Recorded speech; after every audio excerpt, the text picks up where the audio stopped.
household a producer of solar energy, but also give them an opportunity to boost their income while supporting a sustainable future. Under the guidance of the Honorable Prime Minister of India, our nation has set ambitious targets and introduced transformative policies that have positioned the country as a global leader in green energy. His vision has not only inspired domestic progress, but has also attracted international investment, driving significant advancements in the sector. I now take the privilege and the honor of requesting the Honorable Prime Minister of India, Shri Narendra Modi ji, to please address the gathering and share his vision on the occasion. Ladies and gentlemen, the Honorable Prime Minister of India, Shri Narendra Modi ji.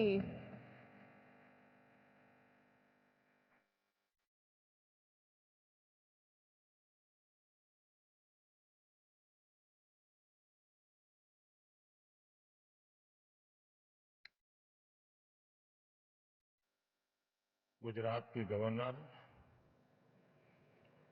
Shri Acharya Devvrat जी, गुजरात के मुख्यमंत्री श्रीमान भूपेंद्र भाई पटेल, आंध्र प्रदेश के मुख्यमंत्री श्रीमान चंद्रबाबू नायडू जी, राजस्थान के मुख्यमंत्री श्रीमान भजनलाल शर्मा जी,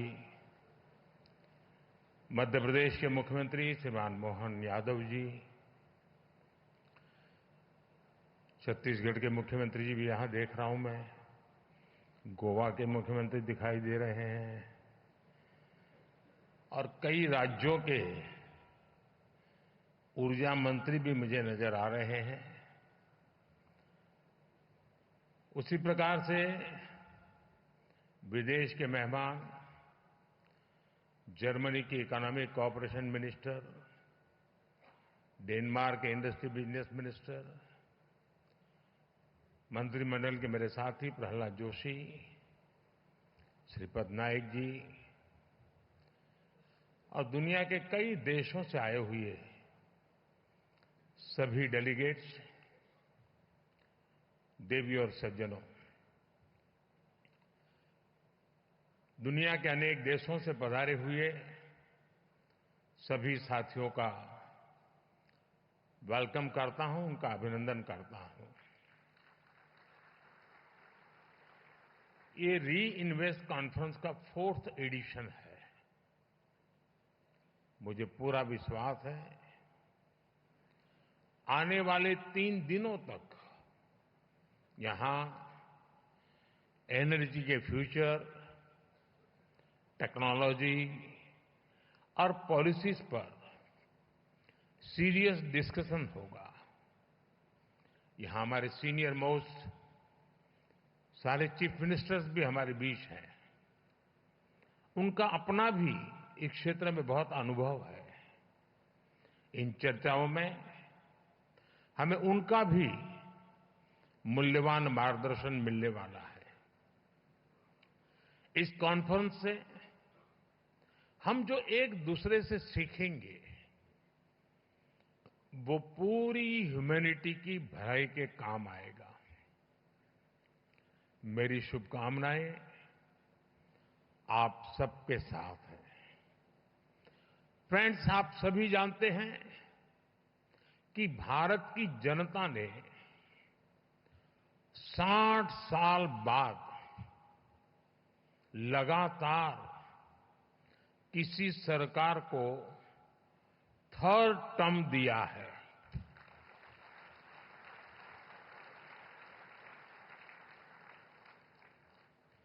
हमारी सरकार को मिले 3rd टर्म के पीछे भारत की बहुत बड़ी एस्पिरेशंस है। आज 140 करोड़ भारतवासियों को भरोसा है, भारत के युवाओं को भरोसा है, भारत की महिलाओं को भरोसा है कि उनकी एस्पिरेशंस को पिछले 10 साल में जो पंख लगे हैं वो इस 3rd टर्म में एक नई उड़ान भरेंगे।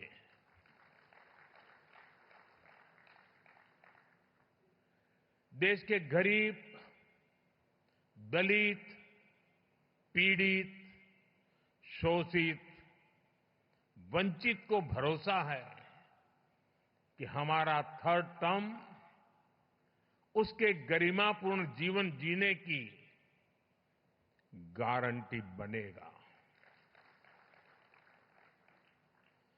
140 करोड़ भारतीय भारत को तेजी से टॉप 3 इकोनॉमीज में पहुंचाने का संकल्प लेकर काम कर रहे हैं। इसलिए आज का ये इवेंट आइसोलेटेड इवेंट नहीं है। एक बड़े विजन, एक बड़े मिशन का हिस्सा है। ये 2047 तक भारत को डेवलप्ड नेशन बनाने के हमारे एक्शन प्लान का हिस्सा है। और हम ये कैसे कर रहे हैं, इसका ट्रेलर थर्ड टर्म के हमारे पहले 100 डेज 100 दिनों के फैसलों में दिखता है। फ्रेंड, फर्स्ट 100 डेज में हमारी प्रायोरिटीज भी दिखती हैं, हमारी स्पीड और स्केल का भी एक रिफ्लेक्शन मिलता है। इस दौरान हमने हर उस सेक्टर और हर उस फैक्टर को एड्रेस किया है जो भारत के तेज विकास के लिए जरूरी है। इन 100 दिनों में फिजिकल और सोशल इंफ्रास्ट्रक्चर के विस्तार के लिए अनेक महत्वपूर्ण फैसले लिए गए हैं। हमारे विदेशी अतिथियों को ये जानकर हैरानी होगी कि भारत में हम 700 मिलियन यानी 7 करोड़ घर बना रहे हैं। ये दुनिया के कई देशों की आबादी से भी ज्यादा है। सरकार के पिछले 2 टर्म में हमने इसमें से 400 मिलियन यानी 4 करोड़ घर बना चुके हैं। और तीसरे टर्म में हमारी सरकार ने अभिवादन करता हूं। हमारा सौभाग्य है कि हमें प्रधानमंत्री जी के रूप में ऐसे विजनरी लीडर मिले हैं जो हमेशा समय के 2 कदम आगे की ही सोच रखते हैं। गुजरात के मुख्यमंत्री के रूप में आदरणीय श्री नरेंद्र भाई ने राज्य के विकास की नींव जल शक्ति, जनशक्ति, ऊर्जा शक्ति, ज्ञान शक्ति और रक्षा शक्ति के विजन के साथ रखी थी। जब विश्व में क्लाइमेट चेंज को लेकर सिर्फ बातें हो रही थी, तब उन्होंने गुजरात के मुख्यमंत्री के तौर पर देश का पहला क्लाइमेट चेंज डिपार्टमेंट शुरू किया था।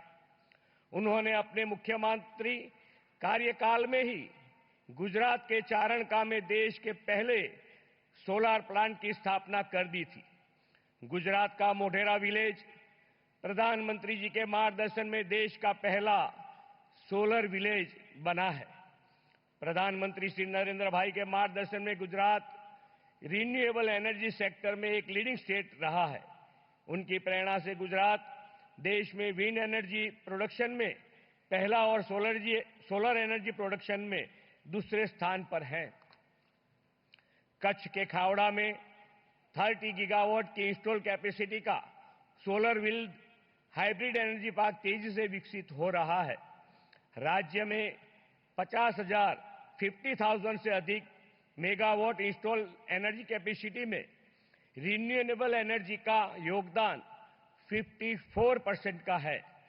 सोलर रूफटॉप इंस्टॉल में गुजरात देश में सबसे आगे है। गुजरात की रिन्यूएबल एनर्जी पॉलिसी तथा green hydrogen policy green future के लिए राज्य सरकार की प्रतिबद्धता दर्शाती है। इस प्रतिबद्धता को चरितार्थ करने की दिशा में आदरणीय प्रधानमंत्री जी के मार्गदर्शन में वाइब्रेंट समिट 2024 में राज्य के महत्वाकांक्षी ग्रीन हाइड्रोजन मिशन की घोषणा भी की गई है। हमारा लक्ष्य 3 MMTPA उत्पादन का है, जिसके माध्यम से गुजरात ग्रीन हाइड्रोजन प्रोडक्शन का भी हब बनेगा। गुजरात के पास देश का सबसे लंबा समुद्र तट है। राज्य के इस समुद्र तट पर 32 से 35 गीगावाट ऑफशोर विंड एनर्जी उत्पादन की संभावना है। इतना ही नहीं, हमें ऊर्जा संग्रहण के भारत सरकार के ध्येय को परिपूर्ण करने के लिए गुजरात में 50 स्पॉट आइडेंटिफाई कर लिया है, जहां पंप हाइड्रो स्टोरेज के प्रोजेक्ट की संभावना है। गुजरात में मौजूदा विभिन्न इंफ्रास्ट्रक्चर और लॉजिस्टिक फैसिलिटीज तथा बिजनेस फ्रेंडली पॉलिसी के कारण आज देश में ग्रीन एनर्जी के सेक्टर में इन्वेस्टमेंट के लिए गुजरात मोस्ट प्रीफर्ड डेस्टिनेशन बन गया है। प्रधानमंत्री जी के दूरंदेशी मार्गदर्शन में भारत अब ग्रीन हाइड्रोजन के उत्पादन, ऑफशोर विंड एनर्जी और एनर्जी स्टोरेज सॉल्यूशन के माध्यम से 2017 तक 2070 तक नेट जीरो के लक्ष्य को हासिल करने की और मजबूती से आगे बढ़ रहा है। देश का ग्रोथ इंजन गुजरात हमेशा प्रधानमंत्री जी के विजन और लक्ष्य को साकार करने में अग्रसर रहा है। प्रधानमंत्री जी द्वारा दिए गए 2070 तक नेट जीरो और 2030 तक मिशन 100 गीगावाट की लक्ष्य पूर्ति में गुजरात भी अपना अग्रिम योगदान देने के लिए प्रतिबद्ध है। रिन्यूएबल एनर्जी का लाभ देश के गरीब मध्यम वर्ग को मिले, इस पर भी प्रधानमंत्री जी ने ध्यान दिया है। देश का गरीब मध्यम वर्ग भी सौर ऊर्जा ट्रांसफॉर्मेशन का हिस्सा बने, इस उद्देश्य से पीएम सूर्य घर मुफ्त बिजली योजना को लागू किया है। इस योजना में पूरे देश में गुजरात 50% से ज्यादा का योगदान दे रहा है। आदरणीय प्रधानमंत्री जी ने देश की आजादी की शताब्दी 2047 तक ऊर्जा आत्मनिर्भरता का विजन दिया है। सबका साथ, सबका विकास, सबका विश्वास और सबका प्रयास के कार्य मंत्र के साथ हम एनर्जी क्षेत्र में आत्मनिर्भर के लिए रिन्यूएबल एनर्जी एफोर्डेबल, एक्सेसिबल और स्केलेबल बना सकते हैं। आइए हम सब साथ मिलकर एक ग्रीन, सस्टेनेबल और उज्जवल भविष्य के निर्माण में सहयोग दें। एक बार फिर गुजरात में इस समिट के आयोजन के लिए आदरणीय प्रधानमंत्री जी तथा भारत सरकार का आभार प्रकट करते हुए अपनी वाणी को विराम देता हूं। भारत माता की जय। वंदे मातरम। जय जय।